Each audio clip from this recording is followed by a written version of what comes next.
Fazemos a luta pela reforma política como um processo de politização que não pode ser isolado e nem independente das lutas de massas que nós temos que fazer na rua.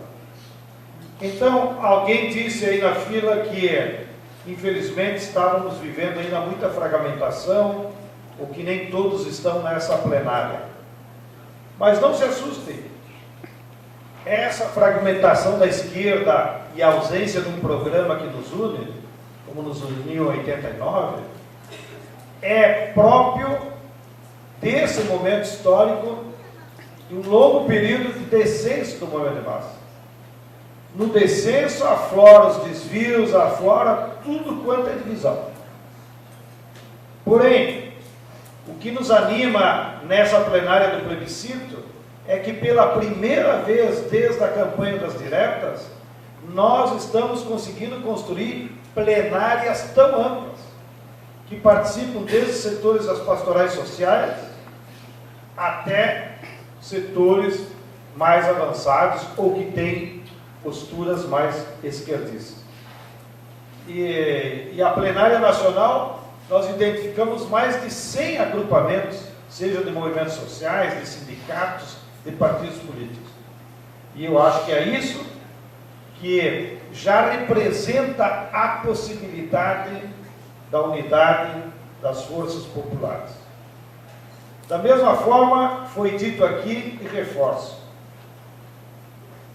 O mesmo povo que vai reeleger a Dilma exige mudanças, mas ele não sabe que tipo de mudança. Não é porque não queira mudança, ele quer mudança e aparece até na opinião pública, mas é porque falta espaços dele debater que mudanças quer. Então, o nosso papel como setores organizados da classe trabalhadora, como aquelas vanguardas, não no sentido de nós dirigi-los, mas no sentido de organizá-los. A nossa responsabilidade é muito grande, que logo depois de um período longo de refluxo do movimento de massas, é justamente as parcelas que se mantêm organizadas que podem criar espaços para que o povo participe e diga que mudanças quer. Até porque nós temos que disputar com a direita essas mudanças. Porque foi dito aqui, muito bem dito, que se nós não apresentarmos para o povo uma mudança para frente, o povo pode cair na cantilena da direita com falsas saídas. Tá? Então, o debate da reforma política é justamente para que as mudanças avancem para frente. Terceiro ponto, reforçando, nós estamos num período histórico que todo o tempo nós temos que trabalhar com essas duas missões. Uma, luta de massa, mobilização na rua, que é o que peita a direita, e outro, educação da população, trabalho de formação, trabalho pequeno que não aparece, de organizar comitê, de fazer debate político, para que essas duas missões consigam, então, ir acumulando forças, e a Assembleia Constituinte será apenas o reflexo disso. Ela tem que ser soberana, porque nós, nesse processo de acúmulo de força e pressão, temos que garantir que as regras que vão convocá-la respeitem de fato a soberania do povo. Ou seja, que a mesma representação social que nós temos do povo, seja de mulheres, do povo negro, de trabalhadores, de jovens, tenha mecanismos de eleição que levem essa mesma representação na Assembleia Constituinte. E ela é exclusiva porque nós queremos dar uma prioridade no sistema político, por ser a porta principal para gerar a correlação de força. Aqui já foi dito, quem tem medo da Assembleia ou tem medo de ser exclusiva, é porque não quer fazer nada. Então, o que vamos fazer? Ficar esperando a eleição como se a luta de classe fosse uma escadinha, que agora nós elegemos vereador, depois deputado estadual, depois governador, depois presidente, e aí a correlação de força muda. Esse caminho nós já trilhamos e não foi suficiente. Então, nós temos que politizar. E politizar é o debate de uma reforma política, do novo sistema político e de uma Assembleia Constituinte que seja, de fato, representativa do povo para mudar o sistema político, para que também ele seja representativo do povo, já que a política do Brasil foi sequestrada, como foi dito aqui, pela burguesia, ele se aproveitando do refluxo da luta de massa. E só recordando os mais jovens, mesmo na Constituinte de 88, que sem dúvida nenhuma foi a melhor Constituição que nós tivemos nos 500 anos. Foi um avanço. E, inclusive, as boas leis que nós conseguimos aprovar, depois a burguesia ou boicotou ou tentou mudar o Fernando Henrique. Porém, lembram, vocês sabem quantos deputados de esquerda tinha na Constituinte de 88? Dos 503 deputados, nós tínhamos 16. Então, não é o número de deputados, é porque junto com os 16, nós tínhamos mobilização de massa, nós tínhamos um povo consciente. Eu lembro para vocês, que são mais jovens, o capítulo da reforma agrária foi discutido na primeira semana de outubro de 87, lá na Constituinte. Entrou a discussão da reforma agrária. E nós fizemos um acampamento com 10 mil trabalhadores de todo o Brasil e acampamos na frente do Congresso, para eles aprovar pelo menos aquilo que nós queríamos. Então isso nos leva à convicção de que todo tempo nós temos que ir misturando luta de massas com esse processo de conscientização, de politização.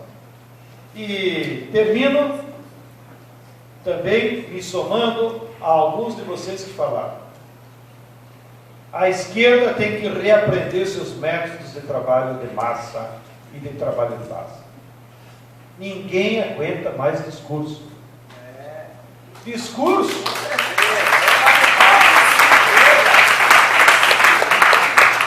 E a juventude nos disse tal, e alguns já resmungaram. Carro de som é bom para orientar o que nós vamos fazer. Mas, pelo amor de Deus, não pense que alguém ouve o que se fala no carro de som. É porque não vai passar. Ninguém mais ouve. Então, é porque é ruim dar discurso? Não. A oralidade, a organização do pensamento em falas é importante para espaços como esse, para plenárias pequenas, aonde você tem que organizar as ideias, tem que defender com argumentos. Mas trabalho de massa nós temos que usar a politização pelos mecanismos culturais. Senão o povo não grava. O povo grava pela simbologia. Por que a igreja faz 2000 anos que está enrolando o povo? O povo vai lá toda Santa Missa, todo domingo. Por quê? Porque a igreja usa instrumentos simbólicos, as liturgias, e o povo vai gravando a doutrina pela liturgia. Então nós temos que recriar todo o tempo na esquerda métodos de trabalho de base que incluam na nossa liturgia a tradição cultural. O que é a tradição cultural? É as formas simbólicas de transmitir ideias. A poesia, a música, o teatro, a palavra de ordem, a agitação. É isso que o povo guarda. E não simplesmente pela oralidade. Entra por aqui, sai por aqui. E esse é o nosso desafio.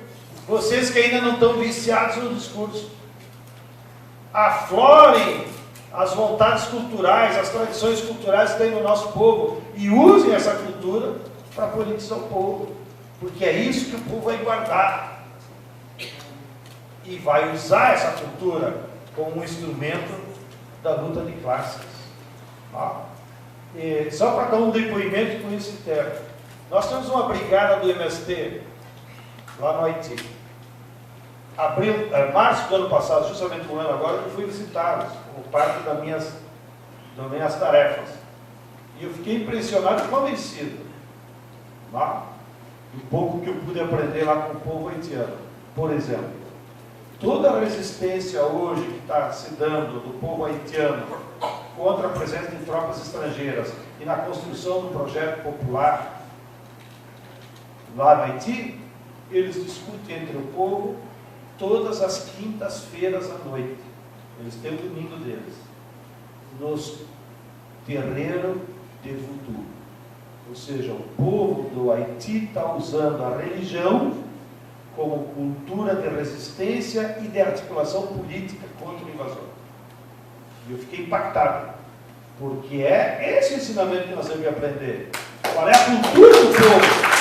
E usar a cultura do povo para conscientizá-lo e de identificar quem são os inimigos e quem que nós temos que derrubar. Muito obrigado pela atenção.